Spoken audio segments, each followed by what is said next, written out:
Ever since I was a child, I've always had this fascination for the best that life can offer me. The best clothes, the best cars, the best music, the best everything.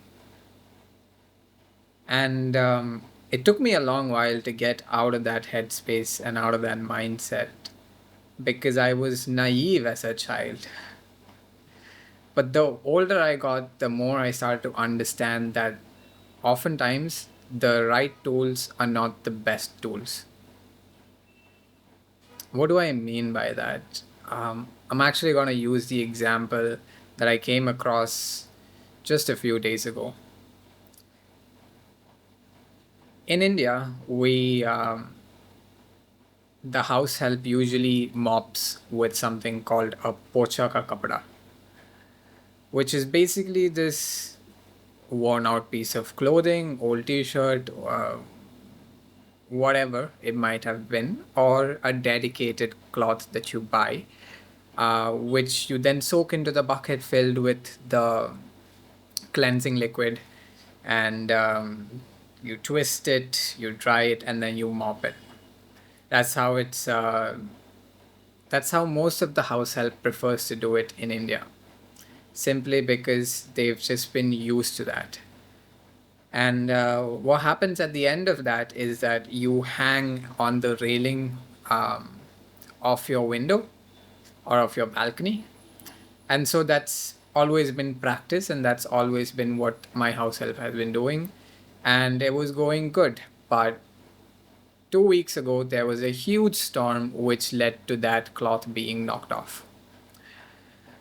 Now, I have a bucket mop, the spin ones at home, and I keep that because I would ideally like to clean whenever I'd like, and I'm not so familiar with the pochaka kapda method of going about on your knees and doing all of that. I am a little bit more of a city boy where I can take out the mop and I can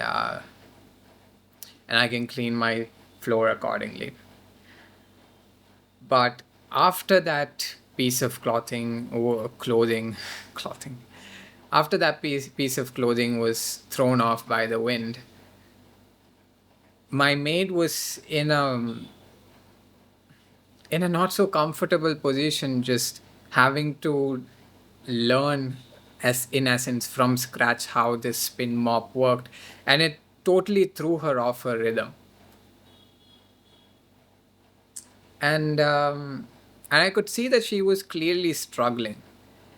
Now, in all fairness, I would say, in my personal experience, that the spin mop cleans much better than the pochaka kapda.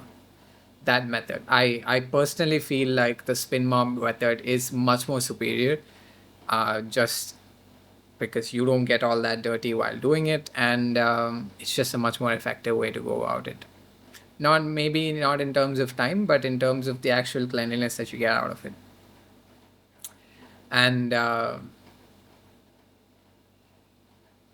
and I felt like the spin mop was the superior tool of both of them. But it also comes down to or boils down to who is operating that, like what the context is for what you are claiming to be is the best. Because my house help would clearly disagree and say that the pochaka kapada is literally the best tool for her. And so I kept my ego aside and I got her another cloth with another one of those thingies to attach on the window frame. And she was really happy that I did that for her, because she no longer felt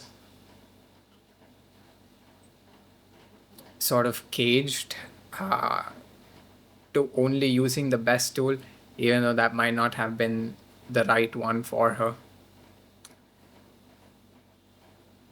Another example that I would like to say is, this video is going really poorly. I'm not doing a good job, but another example that I would like to shed light to is that I was speaking to one of my sound designer friends, who also happens to record sound once in a while. And he said that ideally, when you're recording dialogues in a noisy environment, it's oftentimes better to have a cheaper microphone than an expensive microphone. And to me, that was really puzzling. I kept to my asking to myself, what, why, how does that make sense? The response that he gave me was that the cheaper mics have a lesser polar pattern when it comes to picking up external interference or noise, as compared to the more expensive ones, which are more sensitive to picking up those noise that might be unwanted. So, in that time, in that particular context, in that scenario, the cheap mic is the better tool than the best tool that's available. And that was just so interesting to me, that what's right and what's best can be two different things. And it's all context dependent. Like, for example, if you are trying to learn a new instrument, the best tool might not be the right one for you to learn that with, because the best guitar might be tuned for somebody who's already familiar with the guitar and can play out the nuances that that experienced instrumentalist can bring out within it. There's nothing wrong with you getting a really expensive guitar as your first guitar, but it won't serve you as well as it would a grandmaster.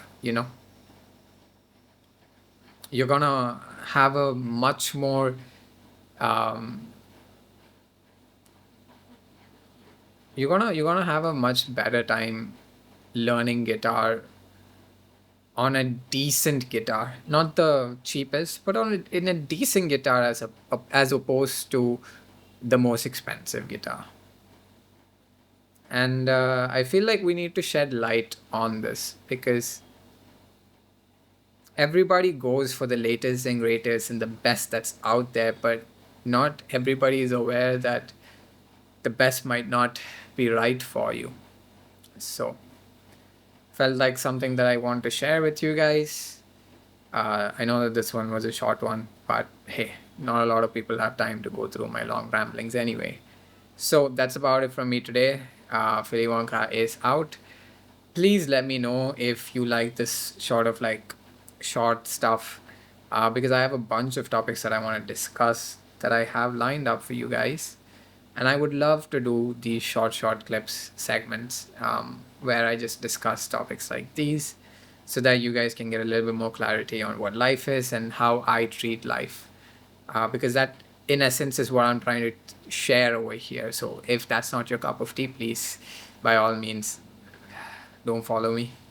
Don't get involved with my content. But if that's completely exactly what you like to witness, hey, more stuff is definitely coming your way. So stay tuned, and until next time, peace, guys.